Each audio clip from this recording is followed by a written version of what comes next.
Before I had my fourth baby, I read the book Mindful Birthing, which if you are pregnant or getting ready to deliver a baby, highly recommend reading that book. With my other three pregnancies, deliveries during labor, I was so focused on the contraction and what was coming next that in the space between, even though I'd read books like the Bradley Method that said, just relax and take a breath and enjoy the rest between contractions, I felt pretty consumed by it, and it was exhausting. But when I went mindful birthing, I learned that what's actually happening in our body is that in between contractions, oxytocin is being released, and you get this rush of feel-good hormones in between contractions, so that not only are you resting, but your body's being flooded to help you feel good in between contractions. And when I had my fourth baby 4.5 years ago, it was a totally different experience because for me, just being able to connect and understand like chemically what's happening in my body, that I not only can rest, but I can feel good right now was incredible. And I started to magnify those moments and focus on those moments when I was feeling good instead of those moments when I was going through, contractions and my body was working really, really hard. And that principle is what I want to talk about today for us as moms, whether you're pregnant or not, is what are we magnifying? Because when I think about you, when I put a podcast episode together, what I'm focusing in on is what are the things that we're doing that prevent us from enjoying motherhood, that prevent us from enjoying our days, that prevent us from feeling like we're thriving. And so let's go ahead and talk about that specifically today in what are we magnifying? Hi, I'm Jessica Jackson, and this is the new way to thrive in motherhood by leaning into who you are, what you love, your unique family situation, and personal mission to create a life that you actually want to live. I want to invite you to join me in saying no to the life of the exhausted supermom, burnout, victim thinking, being pulled in so many directions, suffering through survival mode, or being lost in motherhood, and say yes to building strong families and moving forward on our greatest goals in order to create a fulfilling life that we are excited to wake up to each day and become a soaring mother. This is the Thriving in Motherhood podcast. You can get the free 5-step path from surviving to thriving checklist at thrivinginmotherhoodpodcast.com to help you identify where you are along the path and also what you can do about it for the season that you're in so that you can thrive no matter what is happening in your life right now.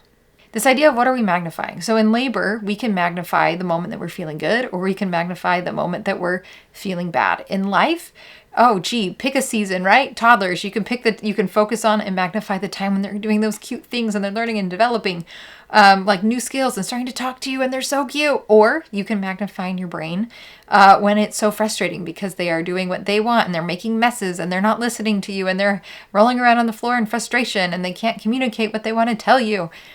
We can magnify both and really focus on both. And unfortunately, whatever we focus on is consuming and we feel it, and it's really frustrating. So our brains are wired to focus on the negative, right? I felt like when I had toddlers, especially my first 1 or 2 times around, I felt like my body was in fight or flight a lot, right? It was just like trying to protect myself from all of these feelings of frustration that came when I didn't know what I was doing and helping a toddler move along. Now, 4th toddler, no problem, except she was a screamer, so that was hard. But, like the toddler thing doesn't surprise me anymore. It was okay. But those first few times around, it was really, really, really hard, and it's easy to focus on what's not going well.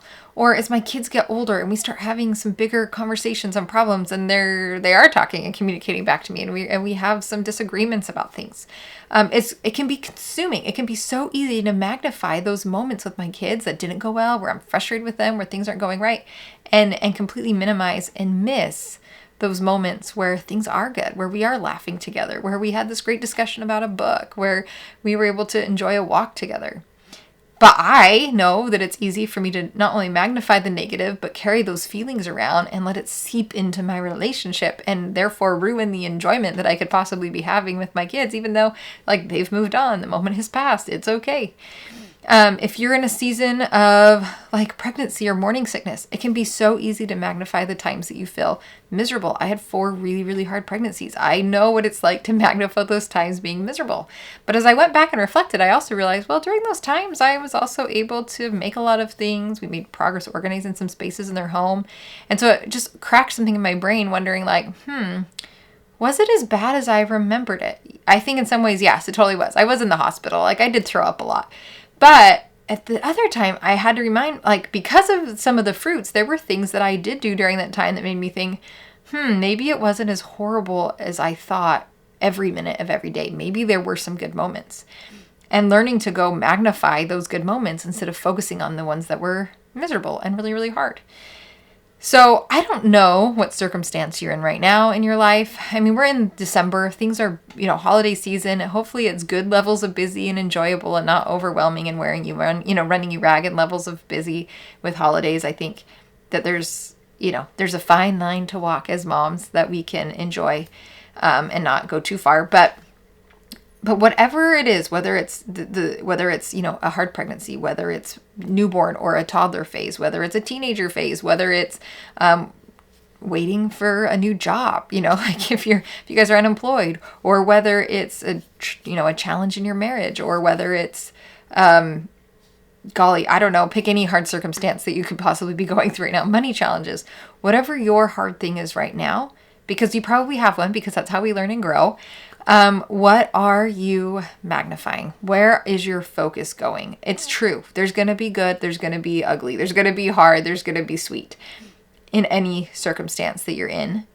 But what are you magnifying? Now, practically, what does this look like? Well, in the Thriving Motherhood Journal, I asked, what were my big wins today? What was I grateful for today? What were my magic moments today? How have I seen God in my life today? And I think those questions are super helpful for sure, 100%. But I would even specifically say, like, okay, if you are going through the hard pregnancy right now, getting very detailed, okay, when did I feel good today? Wow. And then be so grateful for those moments you felt good. Or if you're, in a relationship situation, whether it's a spouse or a child, okay, what was a great moment that I had with this person today? What was something sweet? Or what is something that I observed them doing that was good? Or, depending on how hard that relationship is or how challenging that season is right now for that person, you might have to dig deep. But can you specifically look for the good in that thing? How can you magnify that thing in your brain? Because the more you look, the more you will see, the more your brain will be redirected from finding every bad thing to try and protect you to looking for the thing that you're trying to magnify. So that is my invitation for you today and always, of looking for what you want to see, because you'll find more of it. So I hope you have a wonderful week, and I will talk to you again next week. Where you are planted, watch the blossoms grow.